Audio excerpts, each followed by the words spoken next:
Hello, everybody. Once again, it's Dyra from Entertainment coming back to finish out the list, number 6 through 10, on my favorite tips on how to have a very effective rehearsal. So let's get right to it. Number 6, my suggestion would be to recap rehearsal. You want to make sure that whatever you do in rehearsal, if rehearsal is on a Tuesday and maybe showtime is not until maybe that Friday or Saturday, you want to make sure you recap rehearsal daily in your own time. I remember that I was in a singing ensemble, I'll say, some years back, and I remember that we would rehearse on a Tuesday, and by the time showtime came, which was maybe a week or so later, there would be some people who would forget lyrics or, forget the arrangements, a lot of stumbling and things like that, and it was clear that they hadn't touched the material since Tuesday. So it's really important to keep this stuff fresh in your head. You want to make sure that you touch it every day so that you always on top of your game and you know what's going on. So recap rehearsal.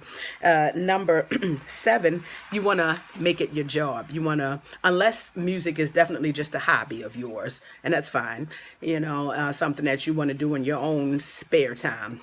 But if you're a working musician, you actually want to treat it like a job. You want to put it in your schedule just like you do your 9 to 5 and make it so that it's important. Believe that when you're serious about it and you go ahead and give it the time that it deserves, you will start to see yourself progress along in whatever way you like to progress along, and you'll start to see your music manifest in what you want it to be. So remember to treat it as a job, okay? Number 8 would be to bring any suggested materials to rehearsal in clear and concise form, especially if you are requiring other musicians to follow along with whatever it is that you're bringing. So if you're a lyricist and you want to share lyrics and you have background lyrics that others are going to be required to follow, or if you've charted out a song and you expect other musicians to be able to follow what you wrote, remember to just have it in a clear and concise form, something that's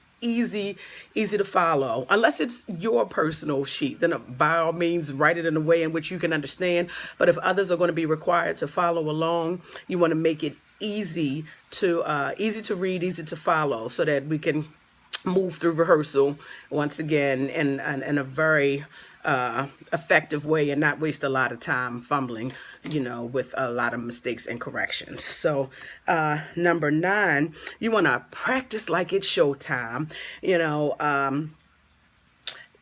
Sometimes we may tend to just kind of have a lackluster kind of practice because, showtime, you get this energy that just naturally comes out when it's showtime. But when you practice, you want to go ahead and rehearse like you're actually on the show. You want to go ahead and give it your all, because it gets you ready for showtime, and you want to get your fingers or your voice or whatever it is used to doing what it is that you expect them to do at showtime. So you want to just have it all together. So always practice like it's showtime. If you rehearse that way, then you will definitely play that way because you'll be used to it. Play like it's showtime. And number 10, and which is one that I will probably always end any of my suggested top lists with, is love the music. Sure, it's always going to be work. It is a job, like I said, unless it's your hobby. But don't ever forget to love the music. Music, it heals the soul. It makes you feel good. Everybody loves music. No matter what genre you love, everybody loves music. So remember to love it. And if you love the music, you'll love what you do.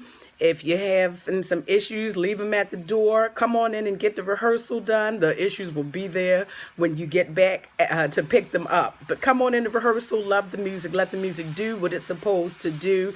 And that is touch. Touch you, touch others, touch your listeners, your fans. So love the music. So people, there you have it. That's my list of top 10 rehearsals. Top 10 ways to have an effective rehearsal. My personal favorites. Sure, there are so many others, but these are just the ones that stand out the most to me. So I hope you enjoyed listening. Thank you for listening, and I will catch you all next time. See you next time. Bye-bye.